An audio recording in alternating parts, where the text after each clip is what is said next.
Olá, meu nome é Valéria Cassano e na aula de hoje nós vamos estudar os fungos e as suas múltiplas linhagens. Nós vamos iniciar a nossa aula posicionando os fungos na árvore da vida.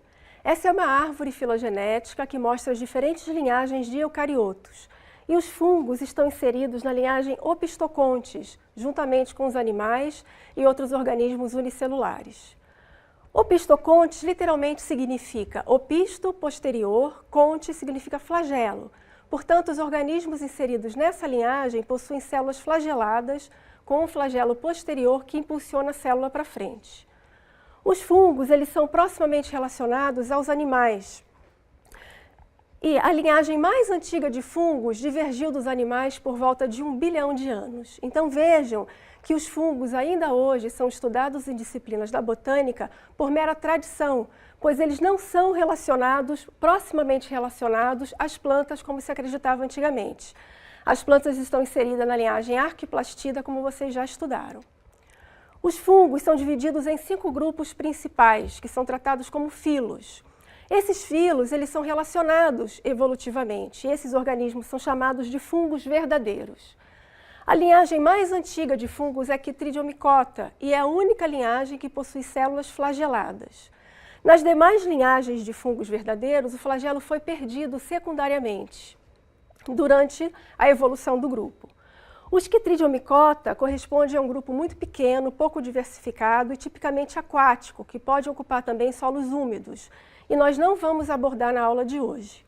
O filo Glomeromycota inclui fungos que são simbiontes obrigatórios e formam micorrizas. Nós vamos falar um pouco mais sobre a micorriza de uma forma geral mais adiante. Então, o nosso foco da aula de hoje é o estudo de 3 filos principais de fungos verdadeiros: Zygomycota, Ascomycota e Basidiomycota. Bom, os fungos eles podem ser caracterizados como organismos heterótrofos que se nutrem por absorção. Eles possuem parede celular de quitina e não de celulose como as plantas, e eles armazenam glicogênio como substância de reserva, assim como os animais, e não amido como as plantas fazem. Eles também não possuem tecidos verdadeiros, ou seja, todo o corpo de um fungo, seja ele reprodutivo, seja ele vegetativo, é chamado de talo. E por fim, eles se reproduzem primariamente por esporos, tanto na fase sexuada quanto na fase assexuada do ciclo de vida. Então, como heterótrofos, os fungos necessitam de fontes de carbono fixado por outros organismos, sejam esses organismos mortos ou vivos. Na nutrição por absorção, os fungos eles exportam enzimas digestivas que são capazes de degradar matéria orgânica complexa, como, por exemplo, a lignina e a celulose, que pode então ser absorvida pelos talos.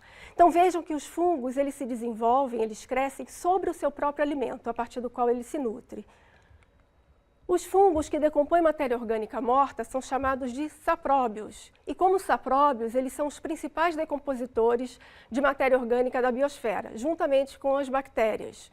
E eles são responsáveis também pela ciclagem dos nutrientes. Então os fungos eles desempenham um papel ecológico fundamental nos ecossistemas. Por outro lado, os fungos que atacam a matéria orgânica viva, eles são considerados parasitas e eles podem parasitar uma infinidade de organismos, como plantas, algas, outros fungos, animais, inclusive o homem. Alguns fungos também podem ser simbiontes e nós vamos comentar aqui 2 associações simbióticas que envolvem fungos, os líquens e as micorrizas. Os líquens é o resultado da associação de fungos dos filos Ascomycota predominantemente e Basidiomycota com algas verdes ou cianobactérias. Nessa associação, a alga fornece ao fungo açúcares da fotossíntese. E se for uma cianobactéria fixadora de nitrogênio que compõe o talo liquênico, também ela pode disponibilizar para o fungo compostos nitrogenados. Por sua vez, o fungo fornece à alga nutrientes minerais e ele também dá estrutura e estabilidade ao talo. Os líquens, eles são um grupo biológico que funcionam ecologicamente como organismos autótrofos, portanto, eles são considerados produtores primários. As micorrizas, elas são uma associação entre as raízes de plantas e fungos. E nessa associação, aqui nessa imagem, a gente vê um corte longitudinal do solo mostrando a ampliação gigantesca dessas raízes promovida pela associação dos fungos. Então, nessa associação, a planta aumenta a sua capacidade consideravelmente de absorver água e nutrientes do solo. Em contrapartida, a planta fornece ao fungo produtos da fotossíntese, como carboidratos e vitaminas. Esse tipo de associação é muito comum na natureza, ocorre em 80% das plantas. E parece que essa associação está relacionada à saúde das plantas, porque na associação as plantas ficam mais resistentes, por exemplo, a ataque de fungos patógenos e também a nematóides do solo. Morfologicamente, os fungos podem ser unicelulares, como as leveduras, ou multicelulares. Quando multicelulares, o corpo do fungo é formado por filamentos, que são muito delgados e muito ramificados. Cada filamento é chamado de hifa e o conjunto de hifas é chamado de micélio. Existem dois tipos de hifas, as hifas cenocíticas e as septadas. Na hifa cenocítica não ocorre formação de septos transversais, então a hifa ela é um tubo contínuo com vários núcleos e um citoplasma comum. Na hifa septada, ocorre aí septos transversais que individualizam células. Esses septos eles não são completos, existe um poro central que permite a comunicação entre citoplasmas das células adjacentes.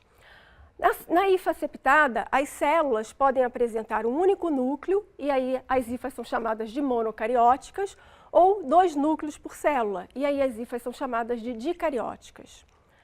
A reprodução dos fungos é extremamente diversificada e normalmente envolve ciclos de vida muito complexos, que combinam reprodução assexuada e reprodução sexuada.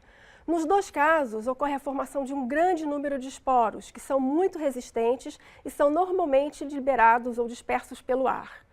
Na reprodução assexuada, os esporos são produzidos por mitose, portanto, eles são chamados de mitósporos, enquanto que na reprodução sexuada, eles são formados por meiose, e aí denominados meiósporos.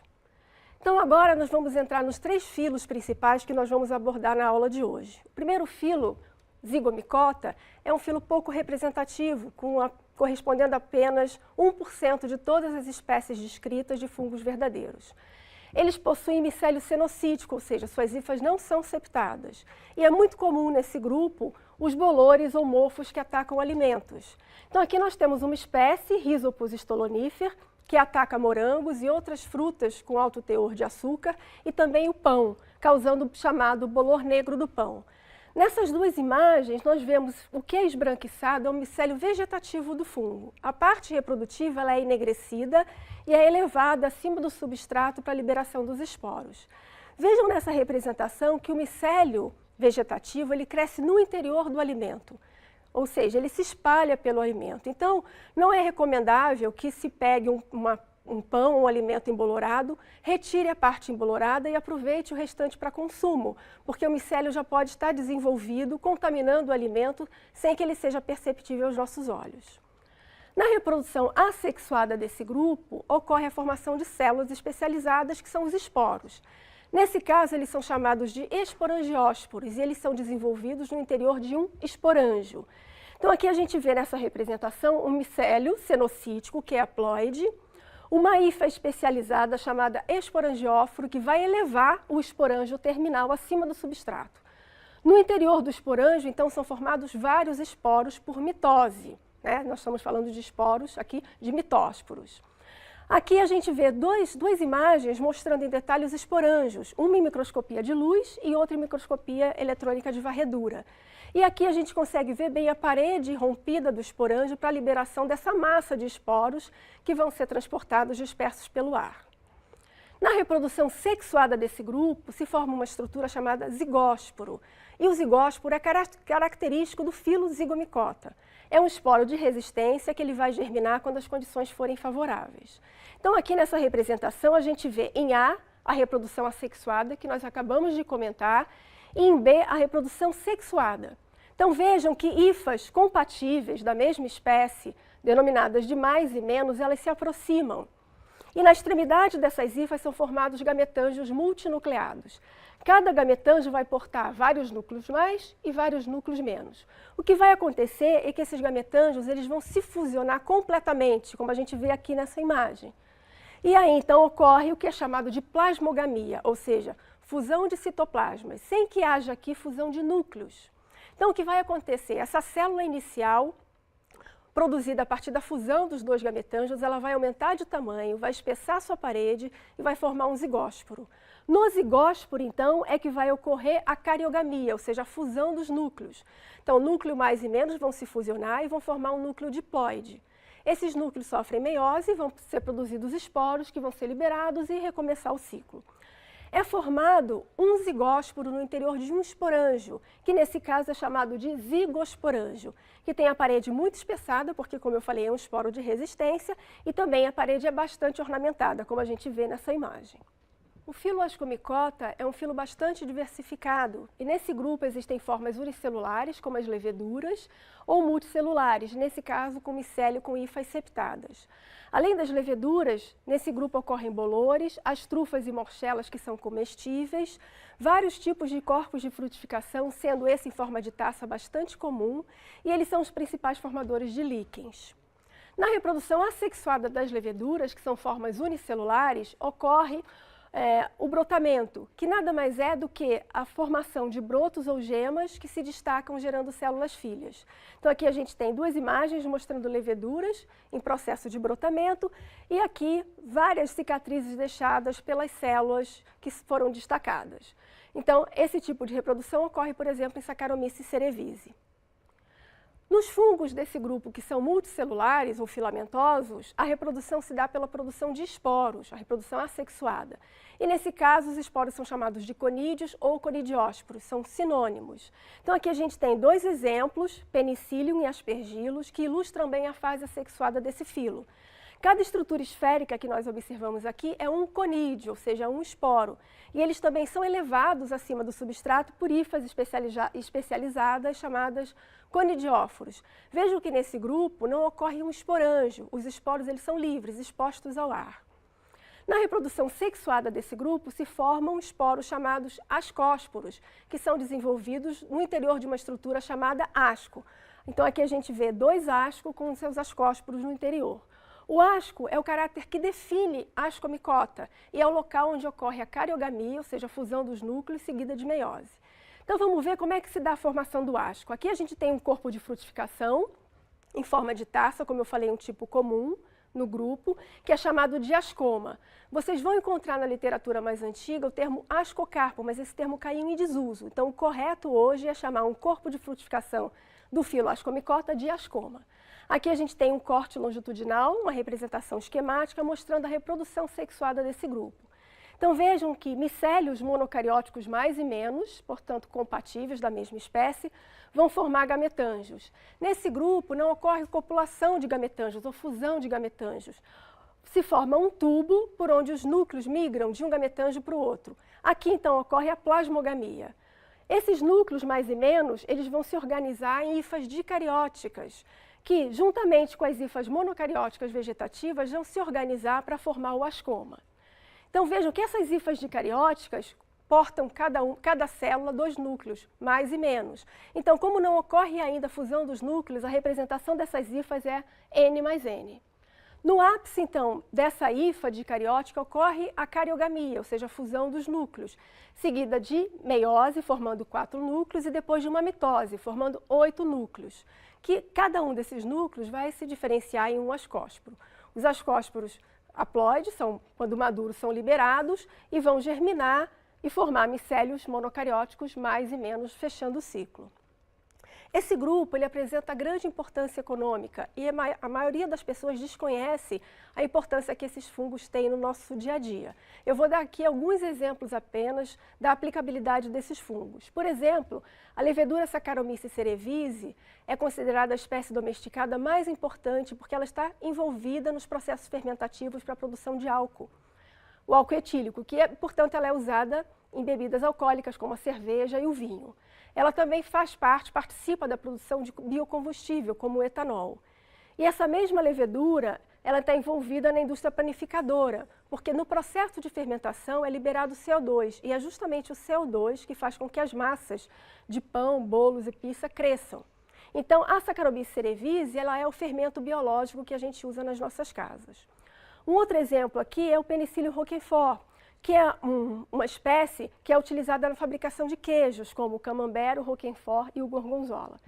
Então vejam que da mesma maneira que vocês estudarem organismos fotossintetizantes, também nos fungos é possível abordar o ensino de forma contextualizada, relacionando o conteúdo abordado com o cotidiano dos alunos. E o tema a importância econômica pode ser um bom meio para isso.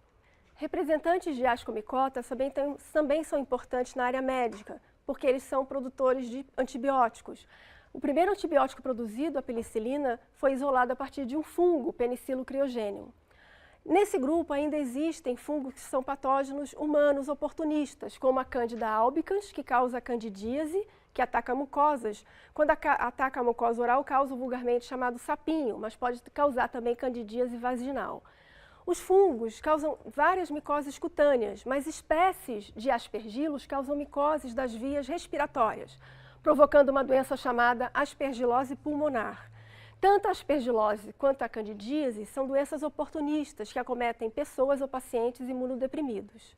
Além disso, a simples presença de esporos no ar, tanto de aspergilos quanto de penicílio, pode desencadear processos alérgicos em pessoas sensíveis. Bom, o filo Basidiomycota também ele é bastante representativo. Existem algumas formas unicelulares nesse grupo, mas a maioria é multicelular, com micélio possuindo hifas septadas. Com toda certeza, os cogumelos são os fungos mais familiares a nós, e eles são Basidiomycota, desde os cogumelos comestíveis até os tóxicos e alucinógenos. Nesse grupo também estão as orelhas de pau, que são importantes decompositores de madeira. E existem corpos de frutificação que são fechados, completamente fechados, ou apresentam um poro por onde os esporos são liberados. Bem menos familiares a nós são as ferrugens e os carvões, que são parasitas de planta e recebem esse nome pela cor característica dos seus esporos. A característica distintiva desse filo é o basídio, que é essa célula especializada na produção de esporos, que são chamados de basidiósporos. No basídio ocorre a cariogamia e a meiose, e os basídios e basidiósporos estão localizados no chapéu do cogumelo, se a gente pensar num cogumelo típico, nessa região ventral do chapéu, onde tem essas estruturas radiais chamadas de lamelas. O chapéu ou pílio, ele é elevado por uma haste ou estipe e o corpo de frutificação é chamado de basidioma. Da mesma maneira, vocês podem encontrar na literatura mais antiga o termo basidiocarpo, mas esse termo caiu em desuso. Então, aqui a gente tem uma representação esquemática mostrando a reprodução sexuada de um cogumelo típico. Então, começando pelos basidiósporos, os basidiósporos vão germinar e vão formar micélios monocarióticos mais e menos. Esses micélios eles vão se emparelhar, vão fusionar as hifas e os núcleos vão migrar de uma hifa para outra. E aqui, então, ocorre a plasmogamia. Na sequência, forma-se um micélio dicariótico, ou seja, os núcleos ainda não vão se fusionar nessa fase. Esse micélio dicariótico é a fase dominante do ciclo de vida desse grupo, e ele pode crescer indefinidamente pela divisão simultânea dos seus núcleos. Então, numa determinada fase do ciclo, essas hifas dicarióticas elas vão se organizar para formar o corpo de frutificação. E aqui no ápice da hifa dicariótica é que vai ocorrer a cariogamia, ou seja, a fusão dos núcleos, seguida de meiose, produzindo 4 núcleos filhos, e cada um desses núcleos vai se diferenciar em um basidiósporo. Tá? Os basidiósporos vão ser liberados e vão germinar novamente. Então, nesse grupo, se forma no final do processo 4 esporos, porque não ocorre mitose após a meiose, como a gente viu lá em Ascomycota. Esse grupo também apresenta importância econômica, basta a gente pensar nos cogumelos comestíveis, como, por exemplo, o Agaricus bisporus, que é o champignon de Paris, que a gente usa no estrogonofe, que é cultivado em vários países, inclusive no Brasil. O shiitake, que é a Lentinula edodes, e o shimeji, que é Pleurotus ostratus, todos esses cogumelos bastante apreciados pelo valor nutritivo que eles têm. Nesse grupo, como eu falei, existem fitopatógenos que atacam plantas de importância econômica, como os carvões e as ferrugens, que atacam café, cana-de-açúcar, trigo ou milho, por exemplo. Nessas imagens, a gente vê um pé de café parasitado por uma ferrugem. E aqui, na imagem mais detalhada, é possível ver a quantidade de esporos que é exteriorizada para ser liberada, e transportadas, dispersas pelo ar. O micélio vegetativo, ele cresce no interior da folha, parasitando a folha. E nesses dois grupos, carvões e ferrugens, não se forma um basidioma. Se forma basídios com basidiósporos, mas não se forma corpos de frutificação. Então, esses fitopatógenos, eles causam enorme prejuízo à agricultura, sendo consideradas verdadeiras pragas agrícolas. Então, gente, na aula de hoje, nós abordamos alguns aspectos relevantes dos fungos, mas eu gostaria que vocês não deixassem de consultar o material complementar disponibilizado para vocês. Nesse material, vocês vão encontrar informações muito mais detalhadas sobre a biologia dos fungos, a importância deles e também a classificação atual dos fungos verdadeiros, que têm sofrido muitas mudanças, principalmente com os novos dados moleculares. É isso, obrigada.